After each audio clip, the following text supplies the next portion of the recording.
अस्सलाम वालेकुम। आज 9 फरवरी 2026। आइए पाकिस्तान स्टॉक एक्सचेंज की दिन भर की कार्रवाई पर एक नज़र डालते हैं। तो आज का दिन पाकिस्तान स्टॉक एक्सचेंज के लिए आप कह सकते हैं काफ़ी भारी साबित हुआ। मार्केट पूरी तरह मंदी की गिरफ्त में रही। जी, दिन के आगाज से ही सरमायाकारों की जानिब से फरोख्त का एक ज़बरदस्त दबाव देखने को मिला। अच्छा, तो मार्केट की मजमूई सूरत-हाल को समझने का सबसे बेहतरीन तरीका है कि हम बेंचमार्क केएसई 100 इंडेक्स को देखें। आइए आदाद और शुमार पर नजर डालते हैं। और ये देखिए, केएसई 100 इंडेक्स में तकरीबन 1700 पॉइंट्स की बड़ी गिरावट। जी हाँ, 1697 पॉइंट्स की कमी, जो साफ जाहिर करती है कि मार्केट में आज मनफी रुझान कितना शदीद था।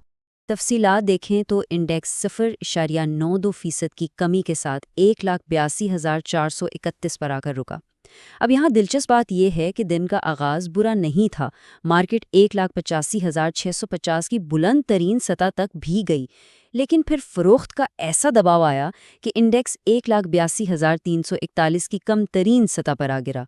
और कामकाज का हुजम देखें तो 240 मिलियन से जायद शेयर्स का कारोबार हुआ, यानी ट्रेडिंग बहुत एक्टिव थी। चलें अब बात करते हैं उन स्टॉक्स की जिनमें आज सबसे ज़्यादा काम हुआ। वो कौन सी कंपनियां थीं जो सरमायाकारों की तवज्जो का मरकज़ बनी रहीं? तो वॉल्यूम के हिसाब से आज का दिन के इलेक्ट्रिक के नाम रहा।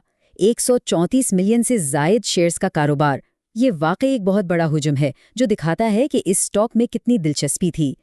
इसके बाद आगाज स्टील, नेशनल बैंक और बैंक ऑफ पंजाब जैसे नाम भी नुमाया रहे, जहां काफ़ी खरीदो फरोख्त हुई।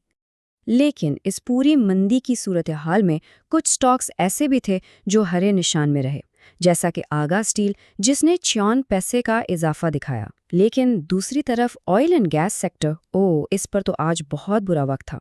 ओजीडीसी में 12 रुपये से ज़्यादा और पीपीएल में 11 रुपये से ज़्यादा की गिरावट। इसने तो सेक्टर में सरमायाकारों को वाकई परेशान कर दिया। तो फिर आज के दिन का खुलासा क्या है, बड़ी तस्वीर क्या कहती है, आइए देखते हैं।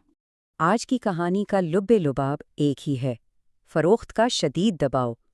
सरमायाकारों ने दिन भर प्रॉफिट टेकिंग की और इसी वजह से मार्केट आखिरकार गहरे सुर्ख निशान में बंद हुई। आज का दिन बिलाशुबा बेचने वालों यानी बेयर्स के नाम रहा। तो आज की इस कारकर्दगी के बाद सबके जहन में एक ही सवाल है, कल क्या होगा? क्या मार्केट यहाँ से संभलेगी या ये मंदी का सिलसिला मजीद चलेगा? इसका जवाब तो कल ही पता चलेगा। मजीद अपडेट्स के लिए हमारे साथ रहिएगा।